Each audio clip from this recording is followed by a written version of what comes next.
Everyone, welcome back to the channel. Okay, हमारा camera work नहीं कर रहा है। I think so there will be some issues. चलिए, कोई दिक्कत नहीं है। आज हम बिना कैमरा के ही लाइव स्ट्रीम स्टार्ट कर रहे हैं। कोई इशू नहीं है उसमें। अगर कैमरा बीच में होना होगा ऑन, मैं एक बार ट्राई करके देख लेता हूँ अगर हो जाता है तो। बाकी हमने लास्ट क्लास में किया था कलेक्शन ऑफ डेटा स्टार्ट करा था लास्ट लाइव स्ट्रीम के अंदर, और उसमें हमने primary data and secondary data के बारे में प्राइमरी सेकेंडरी वगैरह ये सब कुछ पढ़ा था, राइट।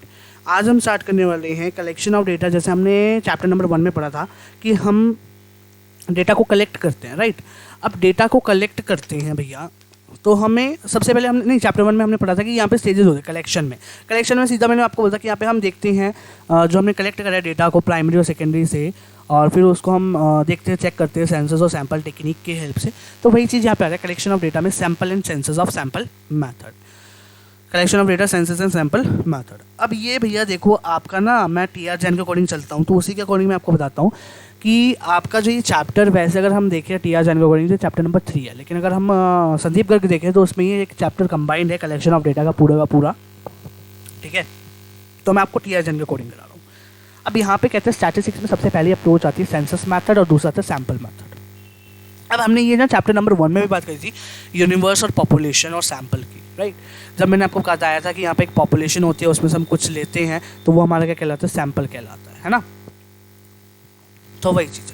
तो यूनिवर्स क्या है? यूनिवर्स या population simply refers to the aggregate of items to be studied for an investigation के लिए जो भी हम डेटा को कलेक्ट करते हैं, जितनी भी आइटम्स होते हैं उनको हम एग्रीगेट कर देते हैं। एग्रीगेट का मतलब होता है टोटल कर देते हैं, तो वो हमारा क्या कहलाता है, यूनिवर्स कहलाता है।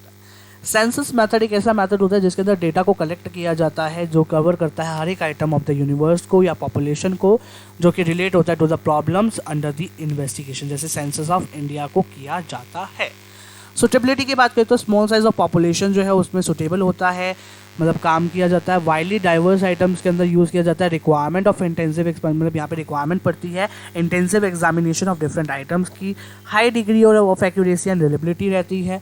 मैरिज की बात करें तो रिलायबल होता है, एक्यूरेट रहता है। देखो यहाँ पर ना इसके अंदर के ना आपको सिर्फ मैंने यहाँ पे नोट्स में इसलिए लिख रखा है ताकि आपको पता चल सके कि उसके अंदर की बातें क्या कह रखी हैं। बाकी आपके मेनली जो है इनके पॉइंट्स ही रहते हैं स्टैटिस्टिक्स में, क्योंकि अंदर की चीज़ आप खुद एक्सप्लेन कर सकते हैं। You are enough big, you are enough intelligent to elaborate the term, ठीक है। रिलायबल है मतलब कि हम इसके ऊपर ट्रूली ट्रस्ट कर सकते हैं। एक्यूरेट है मतलब कि एग्जैक्ट रिजल्ट जो है वो प्रोवाइड करता है। लेस बायस मतलब यहाँ पे बायसनेस बहुत कम रहती है। दूसरा कह रहा है एक्सटेंसिव इन्फॉर्मेशन देता है। डाइवर्स कैरेक्टरिस्टिक की स्टडी कर सकते हैं। कॉम्प्लेक्स इन्वेस्टिगेशन की स्टडी कर सकते हैं। कॉम्प्लेक्स डेटास की स्टडी कर सकते हैं। डायरेक्ट इनडायरेक्ट इन्वेस्टिगेशन कर सकते हैं, जैसे कि सेंसस जो है वो मेथड किस लिए सक्सेसफुल होता है, डायरेक्ट इनडायरेक्ट इन्वेस्टिगेशन के लिए, जैसे अनएम्प्लॉयमेंट हो गया, पॉवर्टी हो गया, करप्शन हो गया, उस सब चीज़ों के बारे में, ठीक है। डीमेरिट्स की बात करें तो यहाँ पे ये क्या कहते हैं, ये कॉस्टली रहता है। Census method large man power की रिक्वायरमेंट करती है for the investment purposes. Suitable नहीं होता लार्ज इन्वेस्टमेंट के लिए, क्योंकि लार्ज इन्वेस्टिगेशन के लिए हम सैंपल मेथड का यूज़ करते हैं। सैंपल मेथड आ गया। सैंपल मेथड क्या होता है? एक ऐसा मेथड जिसके अंदर हम डेटा को कलेक्ट करते हैं about the sample of on a group of item taken from the population for the examination और कंक्लूजन जो है वो ड्रॉ किया। मतलब एक तरह से हम मैंने आपको बताया था ना चैप्टर नंबर 1 में कि पॉपुलेशन है, उसमें से हमने ये ले लिया पूरा डेटा, बहुत सारे लोग हैं, उनमें से हमने सिर्फ एक सैंपल ले लिया, उसके अकॉर्डिंग हमने उनको एस्टिमेट कर लिया बाकी सबकी वैल्यूज़ को। जैसे यहाँ पे मैंने आपको चैप्टर नंबर 1 में टीचर का एग्जाम्पल दिया था। एक टीचर का एग्जाम्पल लिखा हुआ था कि टीचर के अंदर बच्चे हैं, उनके वेट्स को एस्टिमेट करना, तो उससे अगर एक सिंपल मीडियम बच्चा ले लो, बाकी सबके वेट्स को डिटरमाइन कर लिया। सुटेबिलिटी की बात करें कहाँ पे सुटेबल रहता है सैंपल मेथड? जहाँ पे पॉपुलेशन जो होता है साइज़ ऑफ पॉपुलेशन बहुत बड़ा हो, लार्ज हो, हाई डिग्री ऑफ एक्यूरेसी जो है वो नीड नहीं होती है यहाँ पे, वहाँ पर सुटेबल रहता है। Intensive examination of the diverse items require ना हो, वहाँ पे सुटेबल रहता है। जब different units of the universe को हम इकट्ठे are broadly similar to each other, ठीक है। मैरिज की बात करते हैं इकोनॉमिकल रहता है, मतलब सस्ता रहता है। इकोनॉमिकल मतलब होता है सस्ता रहता है, ठीक है। टाइम सेविंग, टाइम बचता है इसमें, जबकि सेंसस में बहुत ज़्यादा टाइम लगता है। आइडेंटिफिकेशन ऑफ एरर, हम यहाँ पर लिमिटेड नंबर ऑफ आइटम्स को कवर करते हैं, इसलिए यहाँ पे एरर जब वो इजीली आइडेंटिफाई हो जाता है। लार्ज इन्वेस्टिगेशन के अंदर हेल्प करता है। एडमिनिस्ट्रेटिव कन्वीनियंस रहती है, मतलब कि यहाँ पर हैंडल करने में बहुत आसानी रहती है सैम्पल मैथड के अंदर, क्योंकि ये बहुत कैपेबल होता है और एफिशिएंट इन्वेस्टिगेटर्स होते हैं वो अपॉइंट किए जाते हैं। साइंटिफिक रहता है, जैसे अगर अकॉर्डिंग टू आर फिशर, ठीक है, इरविंग फिशर मतलब, ठीक है, जो सैम्पलिंग मेथड है वो मोर साइंटिफिक है, क्योंकि सैम्पल डेटा जो है वो कन्वीनियंटली इन्वेस्टिगेट करता है वेरियस एंगल्स को। डीमेरिट्स की बात करते हैं, पार्शियल होता है, पार्शियल डेटा जो है पार्शियल रिजल्ट देता है, मतलब बायस रहता है ये, जबकि सेंसस हमारा लेस बायस रहता था, रॉन्ग कंक्लूजन्स निकाल के देता है, और डिफ़िकल्टी रहती है सिलेक्ट करने में रिप्रेजेंटेटिव सैम्पलिंग को, मतलब कौन से हमने इतनी बड़ी बड़ी पॉपुलेशन है उसमें से कौन से एक सिंगल पर्सन को हम एक सिंगल सैम्पल के रूप में लेंगे, डिफ़िकल्टी उस चीज़ में रहती है। फ्रेमिंग और सैम्पल में भी रहती है कि मतलब ये डिफ़िकल्ट हो जाता है कि हम कैसे फ्रेम करें, मतलब क्योंकि यूनिवर्स तो बहुत बड़ा है ना, डाइवर्स है, इसलिए स्पेशलाइज्ड नॉलेज होनी चाहिए। स्पेशलाइज्ड नॉलेज नहीं होगी तो यहाँ पर रिजल्ट्स गलत आएंगे। सैंपल के लिए क्या असेंशियल है, क्या रिक्वायरमेंट है, रिप्रेजेंटेटिव होना चाहिए, मतलब एक सैंपल जो है वो रिप्रेजेंट करना चाहिए जो भी उन्होंने यूनिवर्स से डेटा को कलेक्ट करा एज ए सैंपल, उसको दिखाना चाहिए। इंडिपेंडेंट रहना चाहिए, ऑल जो यूनिट्स है वो सैंपल की वो इंडिपेंडेंट रहनी चाहिए। कंक्लूजन जो इन अदर वर्ड्स हम कहें कि जो कंक्लूजन होता है एक आइटम का सैंपल के अंदर वो should not be dependent on the another item of the universe. Homogeneity मतलब कि अगर एक से ज़्यादा सैंपल को कलेक्ट किया गया है तो वो सैंपल होमोजीनियस होने चाहिए, मतलब सिमिलर होने चाहिए। होमोजीनियस का मतलब मैं आपको बताता हूँ, होमो का मतलब होता है सेम और जीनियस का मतलब होता है बेसिकली आपका वेरिएबल, ठीक है, वेरिएबल यू कैन से, मतलब जीनियस यू कैन से मतलब सेम रहना चाहिए, वेरिएबल कह लो या कुछ भी कह लो, जो भी आपने जीन्स होते हैं, जो भी जैसे आप देखो आपके पेरेंट्स होते हैं, ठीक है, आपके फादर हैं, आपकी मदर है, और आपके अंदर जो आप उनके सन हो, ठीक है, अब जो उनके अंदर जीन्स है वो आपके अंदर भी तो आएंगे ना, तो इसलिए वो कह रहा है कि अगर एक से ज़्यादा सैंपल कलेक्ट किया गया फ्रॉम द यूनिवर्स तो सेम सैंपल जो सैंपल्स है वो क्या होने चाहिए, होमोजीनियस होने चाहिए, सिमिलर होने चाहिए एक दूसरे से। एडिक्वेसी, जो नंबर ऑफ आइटम्स जो है सैंपल के अंदर जो लिए गए हैं वो फेयरली एडिक्वेट रहने चाहिए कि ताकि रिलायबल कंक्लूजन्स जो है वो ड्रॉ किए जा सके, क्योंकि जो characteristics of universe as a whole जो कवर करें, ठीक है। अब मेथड ऑफ सैम्पलिंग की बात करें तो सबसे पहला मेथड आता है रैंडम सैम्पलिंग। यहाँ पे आपके सामने इमेजेस भी देखिए ताकि आपको इजीली अंडरस्टैंड हो सके। रैंडम सैम्पलिंग इज क्या होता है, एक मेथड होता है जिसके अंदर सैम्पलिंग मेथड ऑफ सैम्पलिंग है जिसके अंदर हर एक आइटम को जो यूनिवर्स के उसको इक्वल चांस मिलता है सिलेक्ट होने का सैंपल के अंदर। अगर हम दूसरे वर्ड्स में बात करें तो there is an equal probability of every item of the universe to be selected. एक तरह से यहाँ पर हमने कहा इसमें ना दो मेथड और आते हैं रैंडम के अंदर आते हैं कि यहाँ पर हम लॉटरी मेथड लेते हैं और टेबल ऑफ रैंडम नंबर्स लेते हैं। मतलब क्या, लॉटरी मेथड क्या कहते हैं, पेपर स्लिप के ऊपर लिखा जाता है हर एक आइटम का, जैसे यहाँ पे हमने कहा कि जैसे टॉफ़ी, जैसे हम वो खेलते हैं ना भैया, जैसे लॉटरी निकाली जाती है बेसिकली कि एक बॉक्स होता है उसके अंदर लोगों की पर्ची के नाम लिखे होते हैं, जिसका नाम लिखा पहले 3 का उनको ट्रॉफी मिल गई, उनको जो भी गिफ्ट देना वो दे दिया। तो बेसिकली इस मेथड में पेपर स्लिप जो होते हैं वो मेड की जाती है, जिस शफल होते हैं बॉक्स के अंदर, और then impartially some of the number slips are drawn from a sample of the universe, ठीक है, ये चीज़ होता है, ठीक है। फिर बात आती है table of random numbers. Some statistician have prepared a set of tables called random table of random numbers. एक सैंपल जो है वो फ्रेम किया जाता है about this tables, all these tables Tippett table is most widely used in this, ठीक है।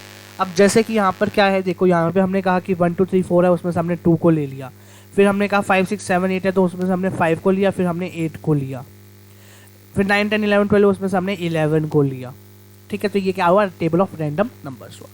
Merits की बात करें तो ये जो मेथड है फ्री फ्रॉम पर्सनल बायस रहता है, इन्वेस्टिगेटर से यहाँ पे बायसनेस कम रहती है, हर एक आइटम ऑफ द यूनिवर्स को इक्वल चांस मिलता है सिलेक्ट होने का, यूनिवर्स जो है वो फेयरली रिप्रेजेंट की जाती है बाय द सैंपल, और ये बहुत ही सिंपल और स्ट्रेट फॉरवर्ड मेथड है सैम्पलिंग करने का। डीमेरिट्स की बात करें तो ये मेथड जो है गारंटी नहीं करता proportional representation of different items का यूनिवर्स के अंदर। रैंडम सैम्पलिंग जो है वो वेटेज नहीं देखता हर एक आइटम को of the universe. Second method आता है आपका पर्पोजिव या डेलिब्रेट सैम्पलिंग। पर्पोजिव और डेलिब्रेट सैम्पलिंग क्या है, एक ऐसा मेथड है जिसके अंदर इन्वेस्टिगेटर अपने आप से चॉइस बनाता है सैम्पल आइटम्स को चूज करने के लिए on the basis of their opinion, और सिलेक्ट करता है best representative of the universe.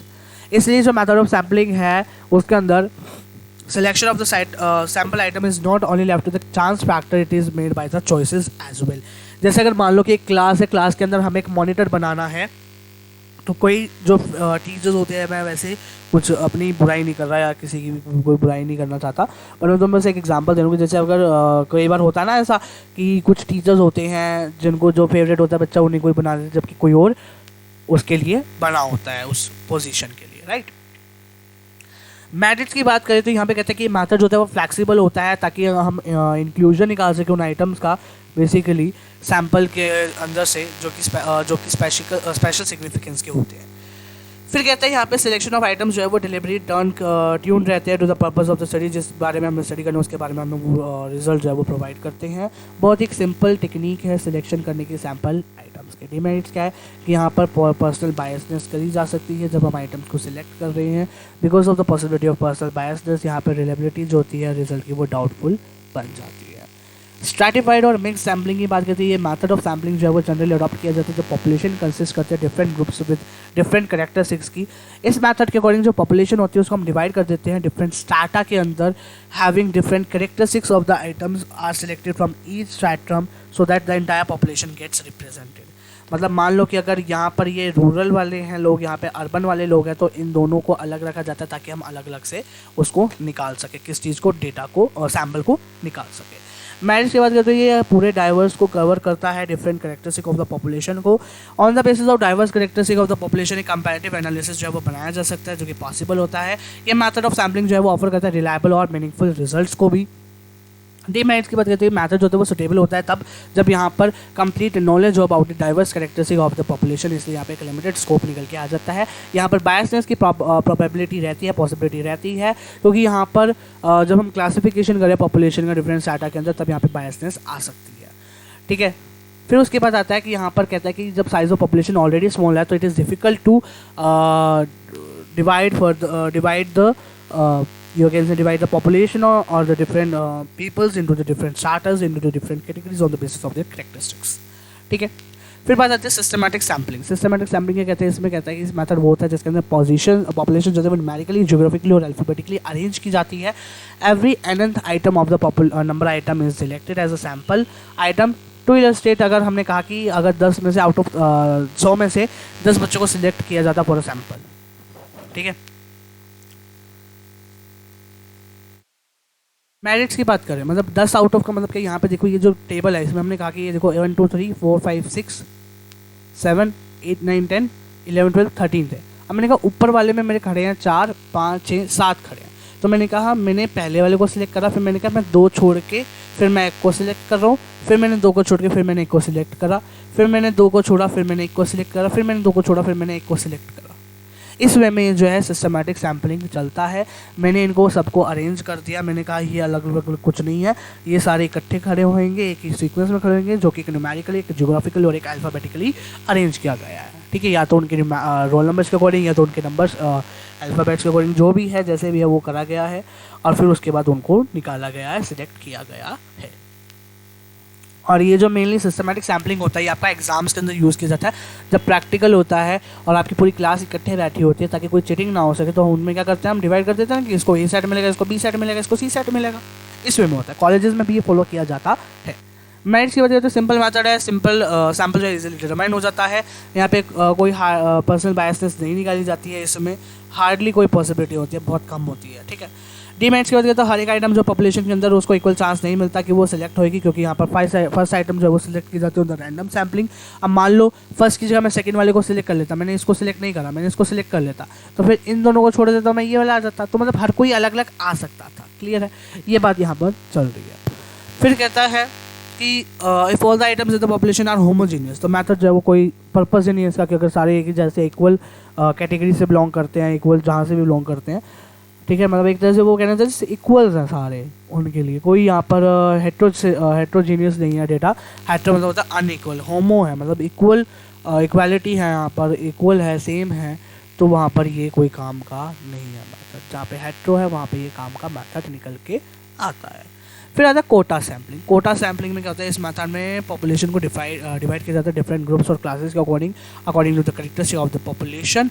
और फिर क्या करते हैं, सम परसेंटेज होती है वो डिफरेंट ग्रुप्स की पॉपुलेशन के अंदर वो फिक्स की जाती है। मतलब एक तरह से यू कैन से कुछ कोटाज होते हैं, वो कोटाज ऑफ द आइटम्स को सिलेक्ट किया जाता है एज अ सैम्पल, जो कि फिक्स्ड रहते हैं फॉर ईच ग्रुप। ठीक है ना, कहते हैं ना कि जैसे कॉलेजेस या तुम्हारी क्लास में भैया ये 4 बंदों का एक ग्रुप है, 5 बंदों का ये ग्रुप है, 6 बंदों का ये ग्रुप है, टोटल बच्चे तुम्हारे कितने हैं भैया, 15 बच्चे हैं। ठीक है, अब 15 बच्चों में से तुम्हें 3 बच्चों को निकालना है, तो हमने कहा कि भैया इन 4 में से भैया एक बच्चा ये वाला अच्छा है, इन 5 में से ये एक बच्चा अच्छा है, इन 6 में से ये एक बच्चा अच्छा है, तो तुम्हें एक तरह से फिक्स्ड है, तो कोटा सैम्पलिंग में ये हो गया, ठीक है, कि इस ग्रुप से हम ये निकाले थे, इस ग्रुप से ये निकाले थे, इस ग्रुप से ये निकाल लेते हैं, ठीक है ना। बेसिकली अगर मैं इसका एग्जांपल दूँ तो तुम्हें एक डांस का कंपटीशन समझ लो कि डिफरेंट 3 ग्रुप्स आए थे कि पार्टिसिपेट करने के लिए, हर एक ग्रुप से एक बंदे को चूज़ करना था, आपकी जो जजेस होते हैं उन्होंने उस बेसिस पे कर लिया, ठीक है। फिर बात आती है कन्वीनियंस सैम्पलिंग। कन्वीनियंस सैम्पलिंग में क्या होता है, इस मेथड के अंदर सैम्पलिंग डन की जाती है by the investor in such a method जो कि सूट करे उनकी कन्वीनियंस को, ठीक है। हमने कहा पॉपुलेशन भैया इतनी सारी थी, अब ये रिसर्चर्स थे, इन्होंने कहा कि ये सैम्पल्स रहेंगे, ठीक है। रिलेबिलिटी ऑफ सैम्पलिंग डेटा की बात करें तो रिलेबिलिटी ऑफ सैम्पलिंग डेटा का मतलब क्या है कि यहाँ पे जो करेक्टरिस्टिक है यूनिवर्स की वो फुली रिप्रेजेंट की जानी चाहिए by the sample. It mainly depends on the factors, और वो फैक्टर्स क्या है, साइज ऑफ द सैंपल, मतलब जो रिलेबिलिटी है वो साइज ऑफ सैंपल डिपेंड क्यों करती है। हमने क्या, अगर साइज है जो सैंपल का वो स्मॉल है तो हम पॉपुलेशन को रिप्रेजेंट करने में लैक कर जाएंगे, फेल हो जाएंगे, तो इसलिए यहाँ पे रिलेबिलिटी नहीं आ पाएगी। मेथड ऑफ सैम्पलिंग, अगर हमने मेथड ऑफ सैम्पलिंग सिंपल और एग्जॉस्टिव नहीं रखा तो इससे क्या होगा, इनएडिक्वेट रिप्रेजेंटेशन होगी पॉपुलेशन की, इससे रिजल्ट जो है वो डिपेंडेबल नहीं रहेगा। फिर कहते हैं बायस ऑफ कॉरेस्पॉन्डर और एन्यूमरेटर, मतलब जो पर्सनल बायसनेस है वो नहीं होनी चाहिए। ट्रेनिंग ऑफ एन्यूमरेटर क्या कहता है कि जो रिलेबिलिटी ऑफ सैंपल है वो डिपेंड करती है ट्रेनिंग के ऊपर इन्वेस्टिगेटर्स की, कि इन्वेस्टिगेशन को कैसे ट्रेन किया गया। अगर उनको ट्रेन नहीं किया गया, उनके एक्सपर्ट नहीं बनाया गया उनके फील्ड ऑफ इन्वेस्टिगेशन के अंदर, तो सैंपल भी रिलेबिलिटी लैक करेगा। अगर हम एक डिफरेंस की बात करें इन दोनों के बीच में तो सबसे पहले क्या कहता है, कवरेज की बात करता है। सेंसस जो है वो कलेक्ट करता है information relating to the all items in the population, जबकि सैंपल क्या करता है, सिर्फ एक स्पेसिफिक को करता है। सूटेबिलिटी की बात करें तो यहाँ पर सेंसस स्मॉल में एप्लीकेबल होता है, सैम्पलिंग लार्ज एरिया में एप्लीकेबल होता है। एक्यूरेसी की बात करें तो सेंसस मेथड जो होता है वो ग्रेटर डिग्री ऑफ एक्यूरेसी देता है, जबकि सैम्पलिंग मेथड लेस एक्यूरेसी और रिलेबिलिटी देता है किस चीज़ की, डेटा की। कॉस्ट की बात करें तो सेंसस मेथड एक्सपेंसिव पड़ता है, जबकि वो इकोनॉमिकल रहता है, सस्ता रहता है। कौन सा, सैम्पलिंग सस्ता रहता है, ठीक है। आगे टाइम की बात करें तो टाइम कंज्यूमिंग सैंपल है, सेंसस है, और आपका सैंपल जो है वो लेस टाइम कंज्यूमिंग है। नेचर ऑफ टाइम की बात करें तो कहता है सुटेबल तब रहता है सेंसस मतलब जब यहाँ पे पॉपुलेशन क्या हो, डाइवर्स कैरेक्टरिस्टिक को, जबकि सैंपल में होमोजीनियस रहना चाहिए। वेरिफिकेशन सेंसस में पॉसिबल नहीं होता, जबकि सैम्पलिंग में वेरिफिकेशन बहुत ही ईजिली अवेलेबल हो जाता है, क्योंकि उसकी इन्फॉर्मेशन हम ईजिली वेरीफाई कर सकते हैं। फिर आता है स्टैटिस्टिकल एरर्स, कुछ टर्म्स आ रही है, statistical error, sampling and non sampling error. Sampling error वो होते हैं जो रिलेट होते हैं टू द साइज और नेचर ऑफ सैंपल से, जो कि सिलेक्ट किए जाते हैं for the study due to a very small size of sample selected for the study, or you can say due to the non-representative nature of the sample, जो estimated value है वो differ कर सकती है from the actual value of the parameters से, इसलिए error जो है वो occur होता है, जिसको हम sampling error कहते हैं। नॉन सैम्पलिंग एरर्स वो होते हैं जो errors occur होते हैं during the collection of data. मतलब क्या है, यहाँ पे एरर ऑफ मेजरमेंट हो गया, या एरर ऑफ मेजरमेंट क्यों होता है, क्योंकि यहाँ पर डिफरेंस आ जाता है स्केल ऑफ मेजरमेंट के अंदर, या difference in rounding off the procedure adopted by the different investigators. तो यहाँ पर 4 चीज़ें क्या बोल रहे हैं यहाँ पर कि एरर ऑफ नॉन रिस्पॉन्स। यहाँ पर नॉन रिस्पॉन्स एरर कैसे आता है, ये एरर सब होता है जब यहाँ पर रिस्पोंडेंट जो है वो ऑफर नहीं करते रिक्वायर्ड, उनको वो रिक्वायर्ड इन्फॉर्मेशन नहीं बताते हैं किसको, इन्वेस्टिगेटर को। In error of mis interpretation, error of mis interpretation कब होता है, जब यहाँ पर रिस्पोंडेंट फेल हो जाता है टू इंटरप्रेट, इंटरनेट नहीं आएगा यहाँ पे, इंटरप्रेट होता है, interpret the question in the question, ठीक है। द एरर ऑफ कैलकुलेशन और अर्थमेटिकल एरर, ये तब अक्कर होता है जब यहाँ एडिशन, सब्ट्रैक्शन और मल्टीप्लिकेशन ऑफ डेटा के अंदर एरर हो जाए। एरर ऑफ सैम्पलिंग बायस मतलब कब अक्कर होता है, फॉर सम रीजंस और द अदर, एक पार्ट होता है टारगेट पॉपुलेशन का जिसको हम इंक्लूड नहीं कर सकते in the base of the choice of the sample, ठीक है। तो यहाँ पे आपका चैप्टर नंबर 3 कंप्लीट होता है, कलेक्शन ऑफ डेटा खत्म होता है स्टेज। अगली क्लास के अंदर हम ऑर्गेनाइजेशन ऑफ डेटा के स्टेज को स्टार्ट करेंगे, which is chapter number 4, and मिलते हैं आपसे नेक्स्ट लाइव स्ट्रीम के अंदर। तब तक के लिए bye bye, thanks for watching this live stream, bye bye everybody. अगर आपको कोई डाउट है तो प्लीज़ चैट बॉक्स नीचे लिख देना, कमेंट बॉक्स में या चैट बॉक्स में, मैं आपका रिप्लाई कर दूँगा वहाँ पे, ठीक है। Bye bye everybody.